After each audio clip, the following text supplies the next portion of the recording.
21-এ হামাগুড়ি দেওয়া আইএসএফ 23-এ হাঁটছে। 24-এ সিপিএমের হাত কি ধরবে আইএসএফ? প্রিয় দর্শক, আপনারা দেখছেন SNN টিভি পাবলিক।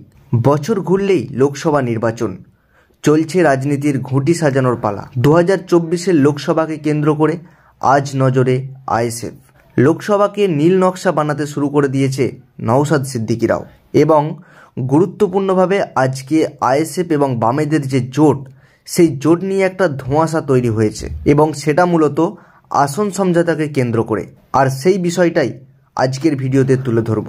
আইএসএফের তরফে জানানো হয়েছে তারা ইতিমধ্যে 19টি লোকসভা আসনে প্রার্থী দিতে চান, এবং এক্ষেত্রে বামেদের তরফে যে ধর্মনিরপেক্ষ গণতান্ত্রিক জোটের কথা বলা হয়েছে, সেই জোটে পূর্ণ সমর্থন দরকার। কিন্তু 21-এর নির্বাচনের মতো কোনো আসন সমঝোতা কি এবারেও দেখা যাবে? মূলত বলে রাখা দরকার, যেসব আসনগুলিতে নওশাদ সিদ্দিকীরা অর্থাৎ আইএসএফ লোকসভা ভোটে প্রার্থী দিতে চায়, যথাক্রমে আমরা জানতে পাচ্ছি সেই 19টি লোকসভা কেন্দ্র হলো জয়নগর, মথুরাপুর, ডায়মন্ড হারবার, বসিরহাট, বারাসাত, ব্যারাকপুর, বনগাঁ, শ্রীরামপুর, উলুবেড়িয়া, তমলুক, ঘাটাল, বিষ্ণুপুর, বাঁকুড়া, বীরভূম, কৃষ্ণনগর, মুর্শিদাবাদ জেলার 3টি আসন এবং বালুরঘাট। এই সংশ্লিষ্ট লোকসভা কেন্দ্রগুলিতে আইএসএফ 2024-এ লড়তে চায়, এবং এক্ষেত্রে ধর্মনিরপেক্ষ বাম গণতান্ত্রিক শক্তির সহায়তা চাইছে আইএসএফ। এই মর্মে আলিমুদ্দিন কর্তাদের সঙ্গে আইএসএফের একটা প্রাথমিক আলোচনা হয়েছে, যা সূত্র মারফত জানা যাচ্ছে, এবং জোটের পথে হেঁটে অন্তত 8 থেকে 10টি আসন না পেলে একলা চলো নীতিতেই এগোবে আইএসএফ, এমনটাই জানিয়েছেন আইএসএফ বিধায়ক নওশাদ সিদ্দিকী। উল্লেখ্য, নওশাদ ডায়মন্ড হারবারে প্রার্থী হলে তাকে সমর্থনের সিদ্ধান্ত নিয়েছে বামেরা, কিন্তু বাকি আসনগুলি কি হবে? সেগুলি নিয়েও কি একই পথে হাঁটবে বামেরা? শুধু তো বামেরাই নয়, কংগ্রেস আবার রয়েছে। তারাই বা কি ভাবছে? শেষ পর্যন্ত আসন দফা কি সম্ভব হবে? এই সব বিষয় নিয়ে এখন জোর চর্চা চলছে বঙ্গ রাজনীতির অন্দরমহলে।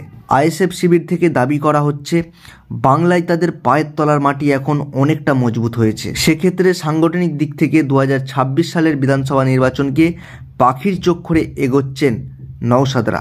তবে তার আগে 2024 সালের লোকসভা নির্বাচন, আর সেই নির্বাচনে যতটা বেশি সম্ভব ভোট নিজেদের ঝুলিতে ভরতে চাইছেন আইএসএফ। এমন অবস্থায় আপোষ সমঝোতায় কোনো আপোষ করতে চায় না আইএসএফ। তবে বামেরা ডায়মন্ড হারবারে নওশাদকে সমর্থন করার বার্তা দিলেও আসন নিয়ে নিজেদের দাবিতে অনড় আইএসএফ। নওশাদ এটাও বুঝিয়ে দিয়েছেন তিনি নিজের জন্য রাজনীতি করেন না। আইএসএফ বিধায়কের বক্তব্য, যেখানে তাদের সংগঠন মজবুত সেই আসনগুলিতেই তারা প্রার্থী দেবে। হাসির খোরাক হবে এমন কাজ তারা করবে না। যেখানে যেখানে তৃণমূল এবং বিজেপিকে লড়াই দিতে পারবে সেই জায়গাগুলিতেই প্রার্থী দেবে বলে জানিয়েছেন আইএসএফ বিধায়ক নওশাদ সিদ্দিকী। যদিও সিপিএম রাজ্য সম্পাদক মোহাম্মদ সেলিমের বক্তব্য, এই বিষয়টি নিয়ে আগে দলীয় স্তর ও বামফ্রন্ট স্তরে আলোচনা হবে, তারপর এই বিষয়ে সিদ্ধান্ত হবে। যদিও নওশাদের ডায়মন্ড হারবারে ভোটে দাঁড়ানোর প্রসঙ্গে সমর্থনের বার্তা দিয়েছেন তিনি, সেলিমের বক্তব্য, মানুষ চাইলে তাই হবে, এবং নওশাদের নাম না করলেও ডায়মন্ড হারবারে কেউ না কেউ আইএসএফের প্রার্থী হবে।